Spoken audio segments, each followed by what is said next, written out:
உண்மை செய்திகள் உடனுக்குடன் கிடைக்கணும்னா மறக்காம நம்ம சேனலை சப்ஸ்கிரைப் பண்ணி பெல் ஐக்கானையும் பிரஸ் பண்ணி வச்சுக்கோங்க. இந்த வீடியோவை பார்க்கறதுக்கு முன்னாடி வீடியோவுக்கு லைக் பண்ணிக்கோங்க. இனி கூடுதலாக பணம் செலுத்தலாம். வந்தாச்சு புதிய பிஎஃப் திட்டம். ஊழியர்களுக்கு என்ன மாற்றம்? மாத சம்பளம் பெறுபவர்களுக்கான வருங்கால வைப்பு நிதி திட்டத்தில் மத்திய அரசு முக்கிய மாற்றங்களை அறிவித்து உள்ளது.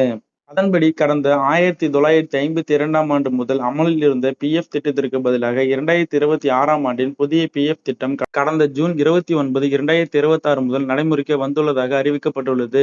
இந்த புதிய திட்டம் மூலம் பிஎஃப் பங்களிப்பு, அவசர தேவைகளுக்கு பணம் எடுக்கும் விதிகள் மற்றும் டிஜிட்டல் சேவைகளில் பல மாற்றங்கள் கொண்டு வரப்பட்டுள்ளன. புதிய விதிகளின்படி தற்போதைய சட்டப்படி நிர்ணயிக்கப்பட்டுள்ள மாத ஊதிய உச்சவரம்பு ரூபாய் 15,000ஆகவே தொடர்கிறது.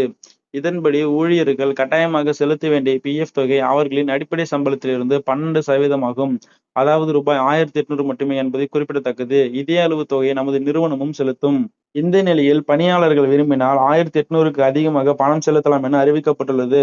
ஆனால் இந்த தொகை வாலண்டரி ப்ரொவிடென்ட் ஃபண்ட் என்ற விருப்ப பங்களிப்பாக கருதப்படும். அதே போல இந்த தொகைக்கு நிகராக நிறுவனங்கள் கூடுதல் தொகை செலுத்த தேவையில்லை என்பதும் குறிப்பிடத்தக்கது. தற்போது அறிமுகப்படுத்தப்பட்ட புதிய பிஎஃப் திட்டத்தில் பங்களிப்பு விகிதத்தில் எந்த மாற்றமும் இல்லை. பணியாளரும் நிறுவனமும் தலா 12% செலுத்தும் நடைமுறை தொடரும். ஏற்கனவே 10% பங்களிப்பு சலுகை பெறும் நிறுவனங்களுக்கு அந்த விதியே தொடரும் என்றும் தெரிவிக்கப்பட்டுள்ளது. புதிய திட்டத்தில் பகுதி தொகையை திரும்ப பெறும் நடைமுறை எளிமைப்படுத்தப்பட்டு உள்ளது. இந்த திட்டத்தின் முக்கிய நோக்கம் பிஎஃப் திட்டத்தை முழுமையாக டிஜிட்டலாக மாற்றுவது என கூறப்படுகிறது. ஆன்லைன் மூலம் பணம் எடுக்கும் கோரிக்கைகள், பாஸ்புக் வசதிகள் ஆகியவை இனி எளிதாகும் என கூறப்படுகிறது. இந்த திட்டத்தின் மூலம் பிஎஃப் தொகையை பெறுவதும் முன்பை காட்டிலும் எளிதாகும். இனி பிஎஃப் தொடர்பான பணிகளுக்கு இபிஎஃப்ஓ அலுவலகங்களுக்கு சென்று நீண்ட நேரம் காத்திருக்க தேவையில்லை என்பது வாடிக்கையாளர்களுக்கு மகிழ்ச்சியை ஏற்படுத்தியுள்ளது.